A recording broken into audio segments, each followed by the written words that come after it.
Shalom, damai sejahtera bagi setiap kita dimanapun kita berada.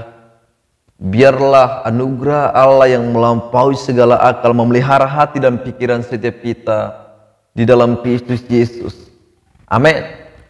Saudaraku yang kekasih dalam Kristus Yesus, sebagai orang-orang pilihan Allah yang dipilih dari antara begitu banyak orang di dunia ini, dan sebagai orang-orang yang dipanggil keluar dari kegelapan kepada terangnya ajaib, dan sebagai orang-orang yang menjadi ciptaan yang baru, dan yang lama sudah berlalu, sesungguhnya yang baru sudah datang. Allah rindu supaya setiap kita yang dilahirkan kembali di dalam kehidupan kita mengenakan, kita menerapkan, dan orang menemukan bahwa hal-hal yang baik, hal-hal yang berpadanan dengan Injil Kristus, hal-hal yang berkenan dengan Allah ditemukan di dalam diri kita. Nah, sebagai orang-orang percaya, sebagai orang-orang pilihan Allah, Allah rindu supaya kita mengenakan hal-hal yang baik di dalam diri kita. Dan kita baca firman Tuhan di dalam Kolose 3 di ayat 12 sampai 14. Demikianlah firman Tuhan, dikatakan, karena itu sebagai orang-orang pilihan Allah yang dikuduskan dan dikasihinya, kenakanlah belas kasihan, kemurahan, kerendahan hati, kelemah lembutan, dan kesabaran. Dikatakan di ayat 13, sabarlah kamu seorang terhadap yang lain, dan ampunilah seorang akan yang lain apabila yang seorang menaruh dendam terhadap yang lain, sama seperti Tuhan telah mengampuni kamu. Kamu perbuat jugalah demikian.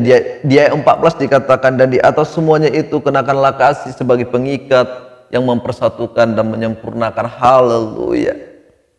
Saudaraku, firman Tuhan di atas mendorong kita. Di ayat 12 dikatakan sebagai orang-orang pilihan Allah yang dikuduskan, saudara, dan dikasihi.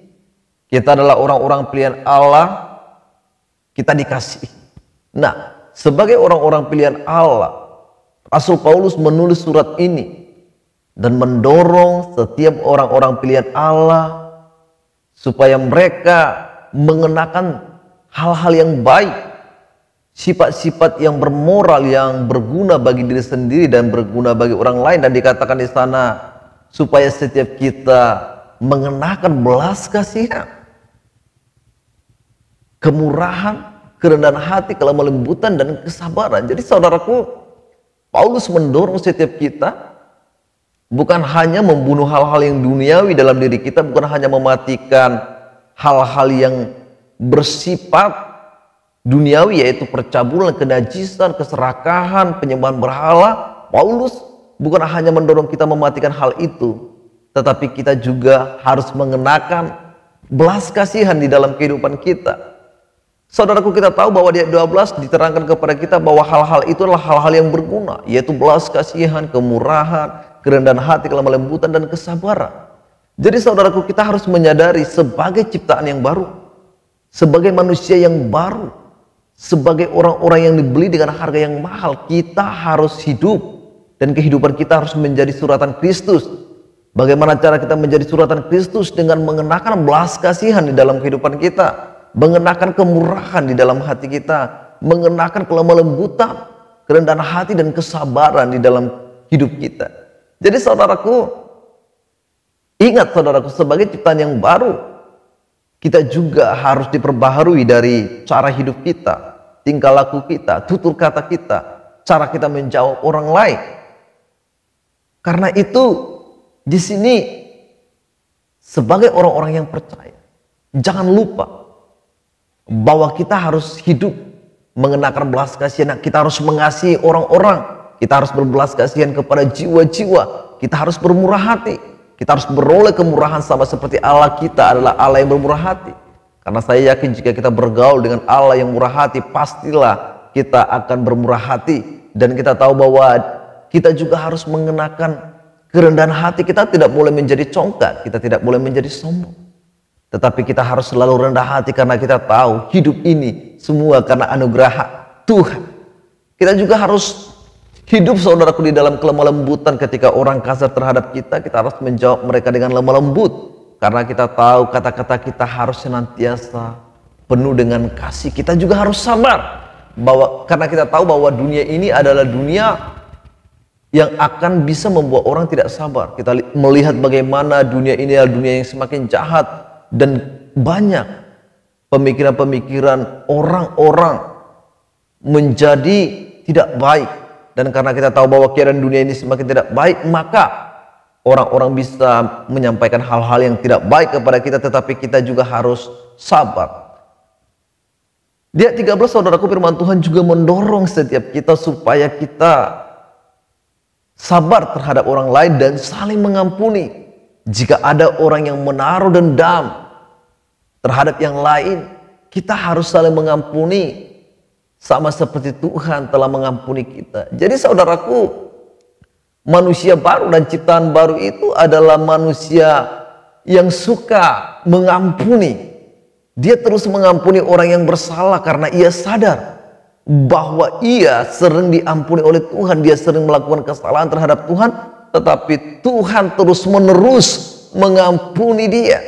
Jadi saudaraku, sebagai orang-orang yang dipilih Allah, sebagai orang yang dikasihi Allah, kita harus mengampuni. Di dalam diri kita haruslah berlimpah pengampunan, sama seperti kita tahu bahwa Bapa kita yang di surga, Dia kaya akan kemurahan, Dia kaya akan pengampunan, Dia kaya akan belas kasihan. Jadi karena kita memiliki Bapa yang luar biasa, Bapa yang penuh pengampunan, maka kita juga harus hidup di dalam pengampunan. Saya percaya orang yang hidup di dalam pengampunan adalah orang-orang yang akan menikmati hal-hal yang baik di dalam kehidupannya, karena dia tidak mau menyimpan kesalahan orang lain, dia tidak mau menyimpan sampai apa yang melukai hatinya, tetapi dia mau melepaskan pengampunan sehingga orang lain juga dibebaskan dari penghukuman.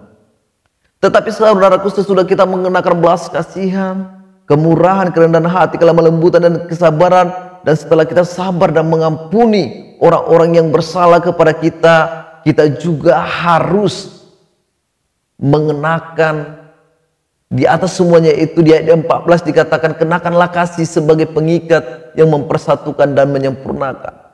Jadi saudaraku, ketika kita sudah mengenakan belas kasihan di dalam kehidupan kita, sudah ditemukan belas kasihan, sudah ditemukan kemurahan, sudah ditemukan kerendahan hati, kelemah lembutan dan kesabaran, dan kita suka mengampuni, firman Tuhan mengajak kita di atas semuanya itu, kenakanlah kasih sebagai pengikat yang mempersatukan dan menyempurnakan.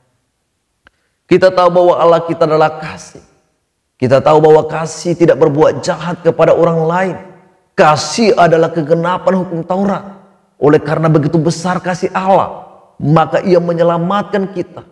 Ia rela meninggalkan surga, mengambil rupa seorang hamba dan menjadi sama dengan manusia, supaya Ia mempersatukan dan mengikat kita di dalam kasih.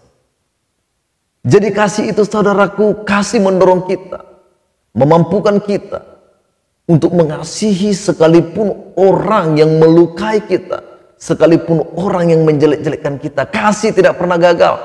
Kasih itu sabar, kasih itu murah hati. Kasih itu akan selalu menang terhadap hal-hal yang jahat. Jadi saudaraku, sebagai ciptaan yang baru, sebagai manusia yang baru, kenakanlah kasih sebagai pengikat. Dia mengikat kita, dia tidak akan memecah-mecahkan kita. Kasih itu tidak akan menghancurkan kita, tetapi kasih itu akan mengikat kita, mempersatukan kita. Jadi ingat saudaraku, dimanapun engkau berada, engkau harus hidup di dalam kasih. Ingat, lakukanlah kasih, karena kasih itu mengikat, mempersatukan dan menyempurnakan. Kasih begitu luar biasa, kasih tidak pernah gagal. Ketika kita menasihati orang lain, dia tidak mendengarnya. Ketika kita menegur orang lain, dia mengabaikannya. Ingat, gunakanlah kasih untuk mengikat, mempersatukan dan menyempurnakan segala sesuatu di dalam kehidupan. Sebagai orang-orang pilihan Allah, kita tahu bahwa ciri khas dari kerajaan Allah adalah hidup di dalam kasih, hidup di dalam belas kasihan, hidup di dalam kemurahan, hidup di dalam kerendahan hati, hidup di dalam kelemah lembutan, hidup di dalam kesabaran dan pengampun. Saya mau mengingatkan semua kita, ayo, dengan cara inilah orang akan melihat kita sebagai suratan Kristus. Dengan cara inilah kita akan mencerminkan kemuliaan Tuhan. Sehingga orang melihat bahwa Kristus hidup dalam kita. Dan kita hidup bukan kita lagi sendiri yang hidup, melainkan Kristus yang hidup di dalam kita. Tuhan Yesus memberkati setiap kita. Saya berdoa supaya setiap kita yang percaya kepada Kristus Yesus, supaya setiap kita yang dipanggil, setiap kita yang dilahirkan kembali bukan dari benih yang panah tetapi dari hal-hal yang kekal. Saya rindu supaya setiap kita mengenakan belas kasih, kemurahan, kerendahan hati, kelemah lembutan dan kesabaran. Biarlah kasih itu kita pakai dan kenakan di dalam kehidupan kita untuk mempersatukan dan menyempurnakan kasih Allah di dalam kehidupan kita. Tuhan Yesus memberkati. Amin.